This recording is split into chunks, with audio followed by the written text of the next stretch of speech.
2023 Irvin Magic Johnson Western Conference Finals Most Valuable Player Award goes to Nikola Jokic. In retrospect, I don't think we gave Nikola Jokic's back-to-back MVP seasons enough attention. Hi, my name is Rotimi. I love to talk about basketball. I love basketball, and I hope one day you can share that same love with me.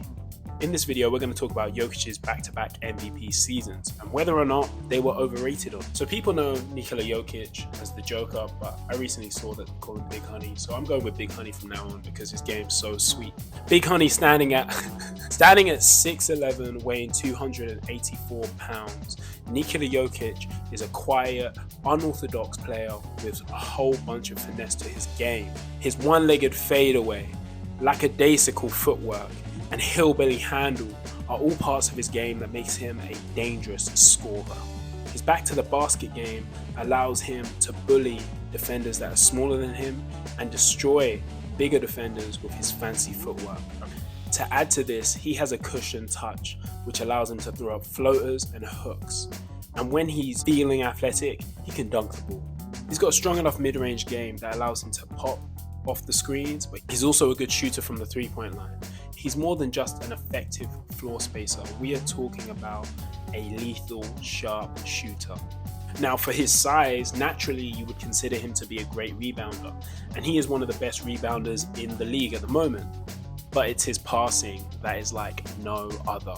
The last center to post similar stats to Nikola Jokic was Wilt Chamberlain, and Wilt Chamberlain played against 5'1" part-time security guards. In a more complex and highly skilled league, Nikola Jokic's playmaking is what makes him stand out above all centers to ever play the game. His ability to use his full field of vision is unlike no other. At the size of 6'11", he can see the full court, and it allows him to spot passes in his periphery. He finds dots in the corner for open threes, cuts behind his defenders, slips made by his screener, full court one-handed passes off the catch of a rebound. The different angles he's able to pass at allows him to create something out of nothing. At times it looks like he's just playing with the defense. I'm talking no-look passes from the post behind his back, touch passes that just look seamless in movement, shot fakes into passes that freezes defenders, one-arm slingers that wrap around the defender guarding him, and between the leg passes just because he can. He will always find the man open, and most of the time he makes that pass. His scoring and his rebounding, this is what we consider to be a walking triple-double. Centers traditionally were giants who would back their way down to the basket and beat everyone with their strength and might have some nifty footwork in the bag, but no one has been a playmaker like Jokic. Nikola Jokic changed the game. In the 2019 season, Jokic would have 20 points, 10 rebounds, and 7 assists. He would then decide to step his game up in the 2021 season. Jokic finished this season with 26 points, 11 rebounds, and 8 assists. On a 57% field goal percentage, 39% from the three-point line, and icing on the cake was the 87% from the free throw line. He would make history being the first center to average 25 points, 10 rebounds, and over 8 assists. And he would make more history during this season. First center with 18 assists since Wilt Chamberlain in 1968. All-time leader for triple-doubles in Denver Nuggets history. All-time leader for double-doubles in Denver Nuggets history. 9th on the all-time triple-doubles list. A 50-point game and being the first center since Kareem Abdul-Jabbar to have 50 points and 10 assists.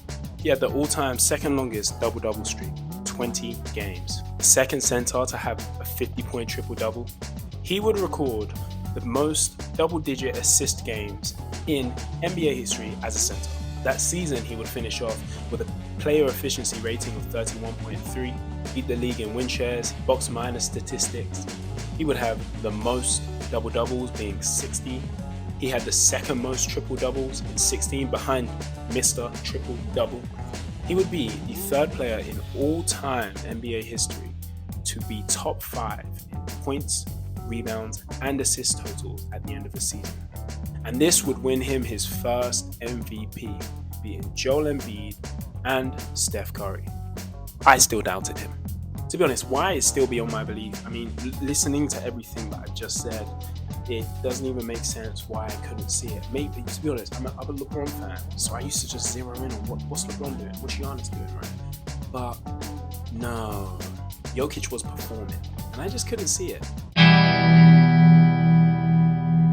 This season, Nikola Jokic decided, I'm going to do what I did last season, I'm just going to make it look easier and better, making more history. To start off the season, it was a bit rough. He got ejected for an altercation in Miami Heat and suspended for one game. But that didn't stop him for the season. He decided to just get straight back on making history. He would pass Larry Bird, becoming 8th on the all-time triple-double list. He was the second player to have back-to-back 20-point, 22 rebounds, 8 assist games since Charles Barkley in 1988. He was the first with multiple 25-point, 20 rebound, 11 assist games in a season since 1980. The only player to have 5,000 rebounds, 3,000 assists in his first 500 games. Second fastest player to ever achieve 10,000 points, 5,000 rebounds, and 3,000 assists. He was the second player ever to have 3 or more games scoring 35 points, 10 rebounds, and 8 assists with an 85% from the field efficiency. First player ever to tally 2,000 points, 1,000 rebounds, and 500 assists in a season. And then he goes on a streak towards the end of the season with 35 points and 12 rebounds for 5 games. He was the first to do that since Will Chamberlain. He would record the highest player efficiency rating ever in NBA history, 32.8. His offensive and defensive plus minuses were the best in the league. His team would have a 15-point differential whether he was on the court or off the court. He would lead the league in rebounds, double-doubles, and triple-doubles. Now all of this won him his second MVP. Still kind of had doubts. I wasn't ready, but you know what? I had accepted he's one of the greats. He's the best center in the league.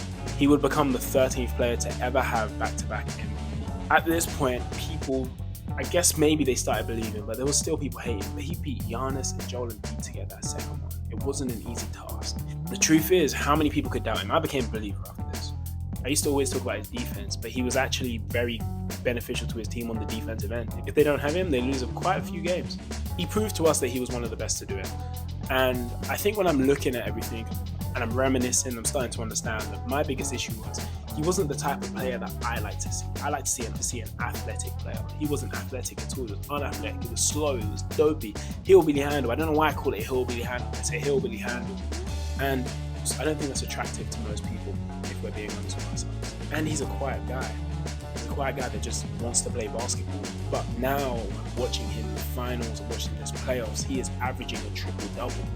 He's averaging 30 points, 13 rebounds, and 11 assists. And I'm witnessing greatness. He's out there playing chess. He could run the same play 4 times, and he'll get 4 different results, and he will still make sure that the team scores on those 4 different occasions. I really enjoy watching his basketball, and I think people should start to recognize how great he was. Those seasons were not overrated. He's a historical performer. If he was to retire today, he would be in the Hall of Fame, and he'd be first ballot. Now, he has a chance to win the Finals MVP. I think it's going to be 4-2 to the Denver Nuggets, so he will win the Finals MVP, and he'll be the first center to average a triple-double and win the Finals MVP. And I cannot wait to see it. If you are a hater, give up now. I appreciate it. Please comment down below. I want to hear your opinions and what you think about this whole situation. How good do you think Jokic is? Thank you very much for tuning in. Like and subscribe. And until next time.